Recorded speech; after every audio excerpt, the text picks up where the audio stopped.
South Carolina, WIS News 10 starts now. The government knows what is happening. Look, our military knows where they took off from, and for some reason they want to keep people in suspense. Nothing nefarious, apparently, but they're checking it all out. First at 6, the mystery that is raising alarm across the country. Thousands of suspected drone sightings on the East Coast.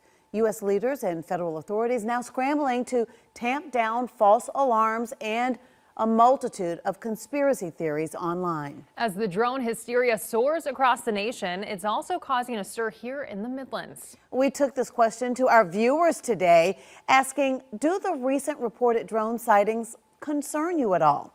As you can see from the results, a majority of you, more than 65%, say yes, you at least have some concern. Our Nick Neville spent some time working on this story for us today, working to sort out the confusion and the concern over the drone mystery as it widens. And Nick, you spoke with one woman who saw something hovering overhead late last night in Lexington County. What else did she tell you? Right, Judy and Hannah. So she told me, she lives in the Red Bank community, and she told me that what she saw last night was truly startling. Bright lights shining down on her backyard, lights that didn't look like any aircraft that she had ever seen. And she wishes the government would address this more forcefully. Mom, there's another one. Look right up by the moon, right underneath the moon. The drone mystery on the minds of many in the Midlands. Some even reporting seeing drones in their neighborhoods, like Stacy Mink. Oh my gosh, this is happening here too, because I've been hearing the news, I've been hearing the updates of all these different areas where these drones are being reported. This is a portion of video sent to us by Mink from Red Bank on Tuesday night.